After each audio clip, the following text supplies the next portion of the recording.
There's a specific type of erasure that doesn't announce itself. No fire, no explosion, just paperwork, a rezoning decision, a new name on a street sign, and then silence. Australia has been very good at that kind of silence. There's a photograph, black and white, slightly overexposed, of a street in Darwin sometime in the 1930s. Letreros in Cantonese above the doorways. Men in linen shirts carrying crates. A child sitting on a step eating something. It looks like any prosperous commercial street in any city that understood what it had. Darwin doesn't have that street anymore. The city doesn't have any memory of it either. That's not an accident. That's a policy. What you're about to see are 13 communities that arrived in Australia, broke ground, built lives, and were then systematically removed from the record. Not erased by time. Erased by decisions, by legislation written in the specific language of erasure, by councils that approved demolitions, by census takers who simply didn't count. The forgetting was thorough. That's the part that keeps coming back. Just how thorough it was. Number 13. The Howong Temple is still standing. That's something. It sits in Atherton, in far north Queensland, surrounded now mostly by silence. A single building that survived long enough for someone to finally call it heritage. Built in 1903 by the Chinese community that had been working the tableland since the 1870s, first in the tin mines, then in the cane fields, then as market gardeners who understood this soil better than anyone. At its peak, the Chinese population of the Atherton tablelands was in the thousands. They had a social structure, religious practice, trading networks. They knew each other's names. They buried their dead and kept records of where. The White Australia policy dismantled that, not in a single dramatic moment, gradually through restriction after restriction, entry taxes, renewal refusals, the slow withdrawal of the right to exist permanently. By the 1930s, most of the community was gone, dispersed to other colonies, to China, to lives built in the cracks of policies written to exclude them. The temple remained. For decades, it was just a building that nobody quite knew what to do with. Now it's a museum, which means you can visit, pay an entry fee, and read a panel about the community that built it. The panel doesn't quite capture the scale of what was here.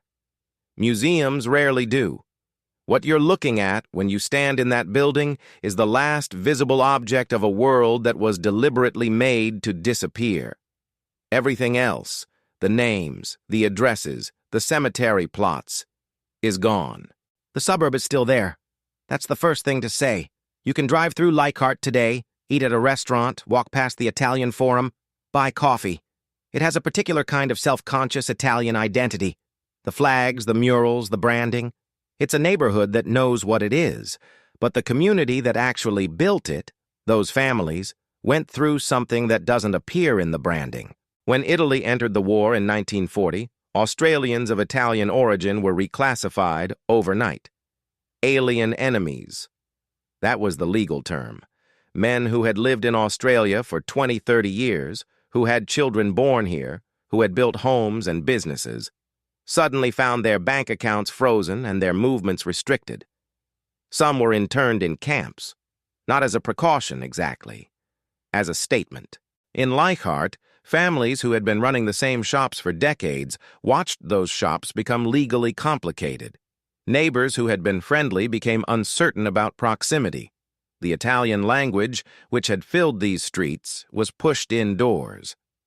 The suburbs survived the war, but the generation that built it emerged from it diminished, quieter, more careful about what they said in public. Their children were raised to be Australian first and Italian in private, if at all. The result is a neighborhood that kept the aesthetics and lost the memory of what those aesthetics cost. You can still find the cemetery if you know where to look.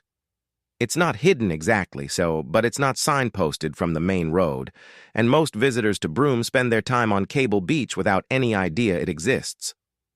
The Japanese cemetery in Broome contains the graves of over 900 men, pearl divers mostly. Men who came from Japan beginning in the 1880s to harvest the mother-of-pearl shell that made Broome briefly one of the most economically significant towns in the British Empire. At its peak, Broome supplied 80% of the world's mother-of-pearl. The work was done almost entirely by Japanese, Malay, and Timorese divers. It was some of the most dangerous labor in Australia: decompression sickness, shark attacks, cyclones that came without warning. The town that existed then was genuinely cosmopolitan in a way that northwestern Australia never quite became again. Japanese, Malay, Filipino, Aboriginal, and European residents lived in close proximity. Not without tension, but with the kind of practical interdependence that builds something real. When war broke out, everything changed. The Japanese residents were interned. The Malay community was similarly displaced. The social fabric of Old Broome was torn apart not over months, but over weeks. After the war, those communities never fully reconstituted. The cemetery is the largest Japanese cemetery in the Southern Hemisphere. Most Australians don't know it exists. The men buried there built an industry. The industry made fortunes. The cemetery has a caretaker who visits occasionally. This one takes some explaining, because the erasure here isn't physical, it's linguistic. Italian families began arriving in the Padthaway region of South Australia in the early 20th century. They came for agricultural work, and they stayed to transform land that British settlers had largely written off. The soil in parts of the limestone coast was difficult, not obviously productive, requiring specific knowledge and sustained effort. The Italian families had that knowledge. They planted vineyards. They built irrigation systems. They turned what was marginal into something that worked. Padthaway is now a designated wine region. The wines produced there appear in restaurants in Sydney and London and New York. The appellations, the brand names, the marketing, all of it has a particular kind of clean, Anglo-Australian presentation. The founding families' names are largely absent. The connection between this land and the specific labor of specific Italian immigrants who made it viable has been edited out of the official story with what you can only describe as precision. It's a particular kind of theft, not of land exactly, but of credit. The erasure of the relationship between specific people and the specific place they made productive. What remains is the productivity without the story of who produced it. Before February 1942, Darwin had a Chinatown.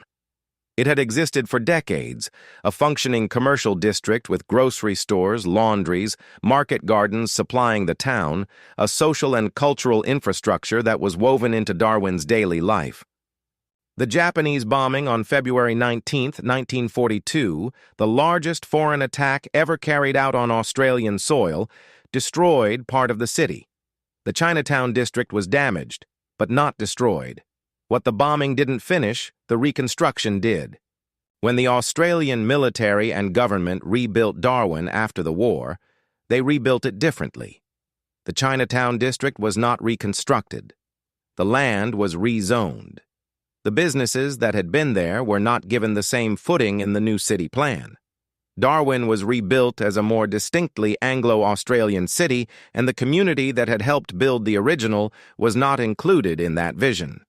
Today, there's a small bronze marker set into the pavement of a busy street in Darwin's CBD. It commemorates the Chinatown that existed there. Most people walk over it without noticing. The plaque is the right size for the space the city decided to allocate to this history, which is to say, very small. The gold rushes of the 1850s brought tens of thousands of Chinese miners to Victoria. Castlemaine was one of the major centers. At its peak, the Chinese population in the Mount Alexander goldfields numbered somewhere around 4,000 people, an enormous community with its own internal social structure, religious practice, and commercial networks. They were not welcomed. Victoria introduced entry taxes specifically designed to limit Chinese immigration. The taxes were substantial enough that many miners had to walk hundreds of kilometers overland from South Australian ports to avoid them. You can stop and think about that for a moment. What it means to walk hundreds of kilometers to exercise a right to work. The goldfields communities faced ongoing harassment and periodic violence. When the gold ran out and the economic logic for their presence dissolved, the community dispersed. What remained behind was treated with varying degrees of disregard over the following century.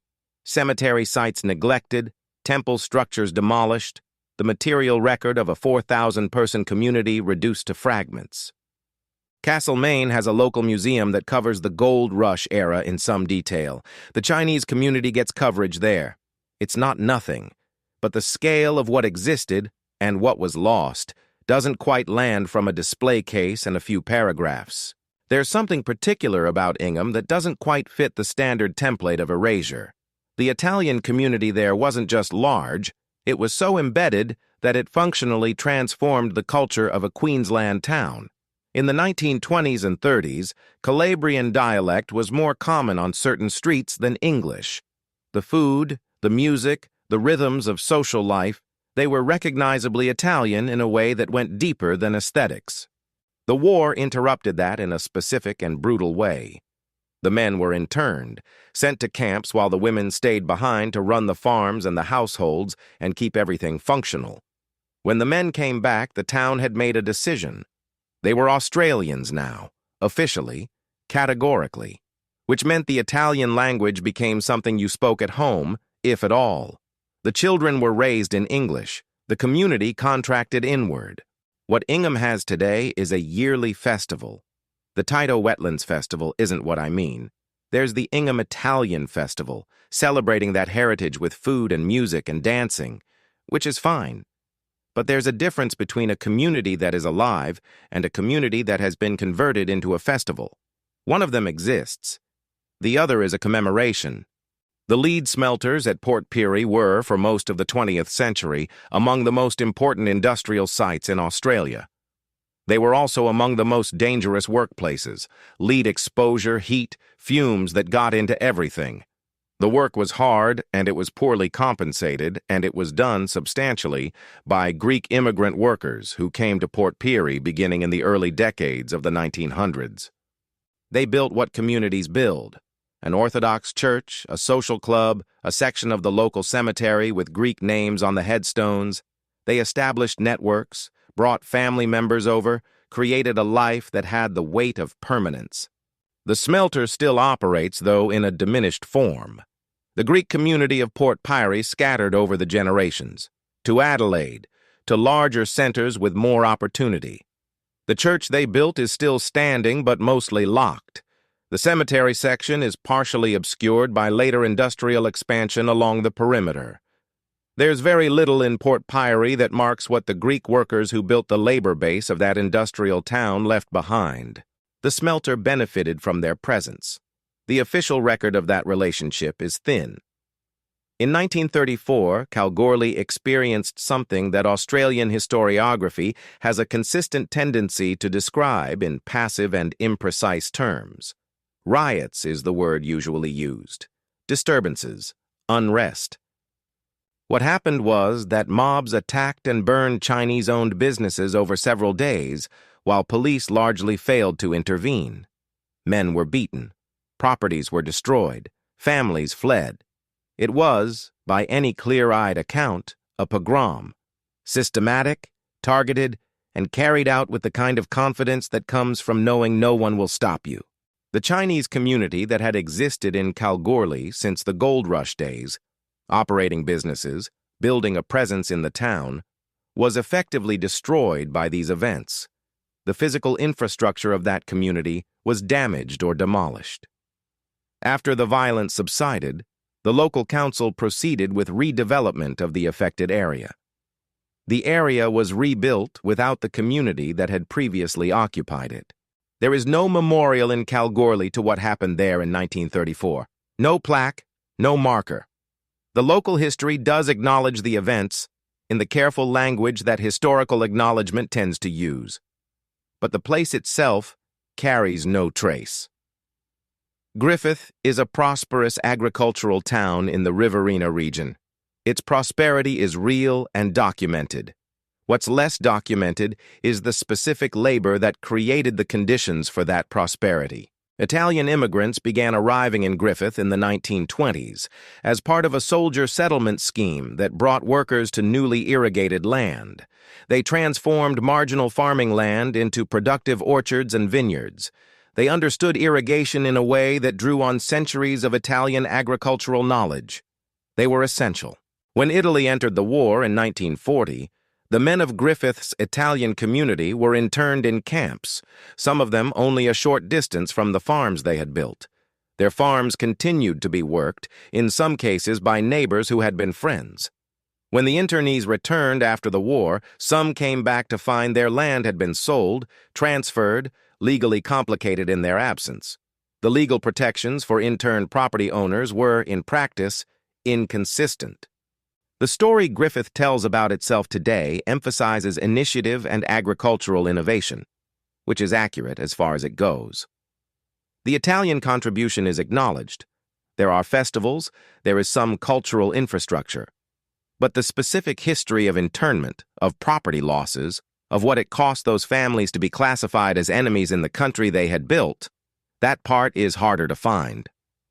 Thursday Island in the late 19th century was genuinely one of the most cosmopolitan places in the Pacific. That's not an exaggeration.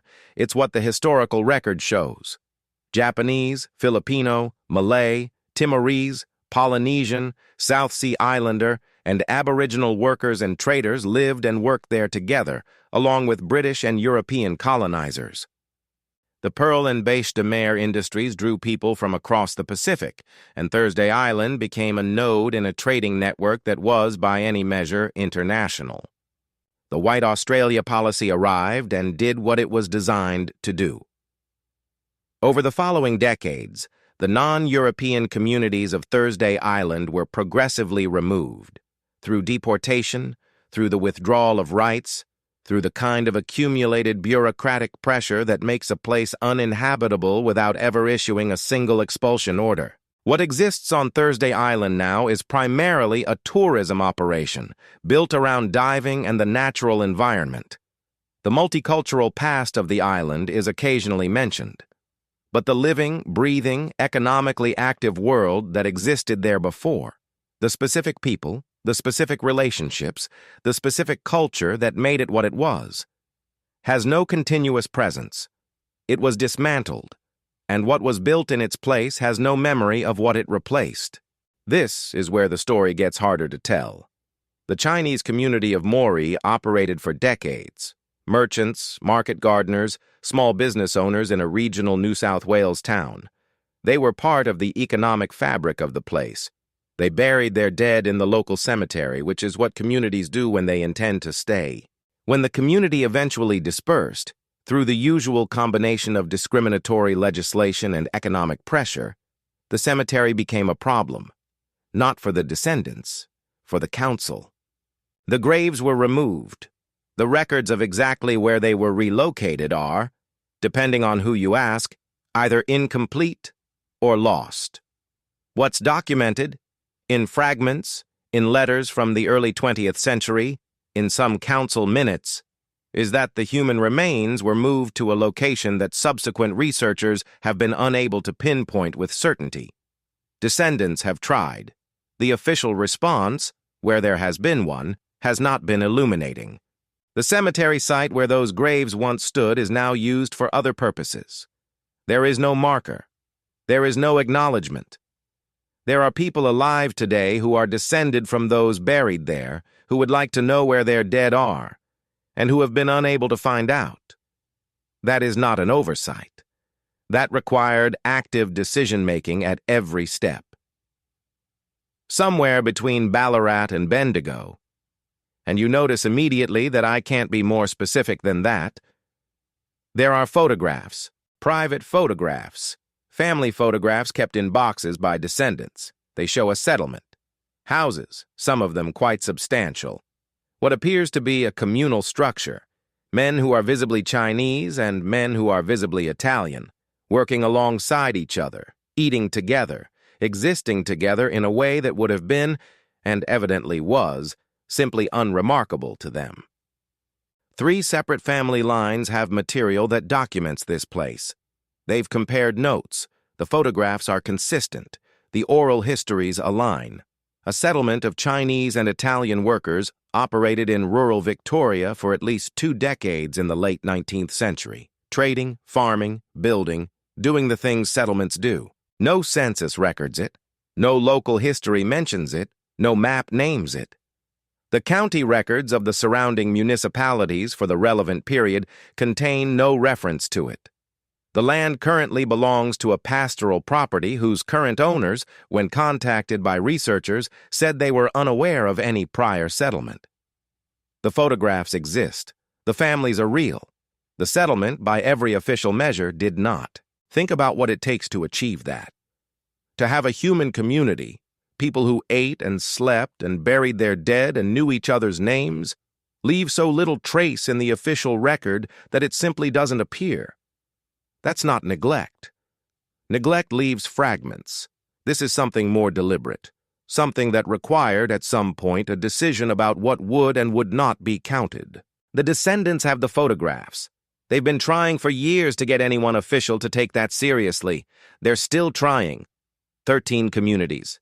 13 different mechanisms: entry taxes, internment orders, demolition permits, rezoning decisions, cemetery clearances, census omissions. Each one tailored to the specific moment, the specific group, the specific geography. But underneath all of them, the same logic. These people built something here, and we would prefer that not to be the story. What strikes you, sitting with all of this, is how much effort it took. Erasure on this scale isn't passive. It requires bureaucratic energy. Someone had to write the legislation. Someone had to approve the demolition. Someone had to decide that the census form didn't need a category for this particular population. The forgetting was maintained. That's the word, maintained. It was ongoing work. The photographs in the shoeboxes in the houses of descendants are the counter-archive, the only one that exists for some of these places, which raises the question that this video has been circling the whole time, without quite asking directly. How many communities didn't have anyone left to keep the photographs?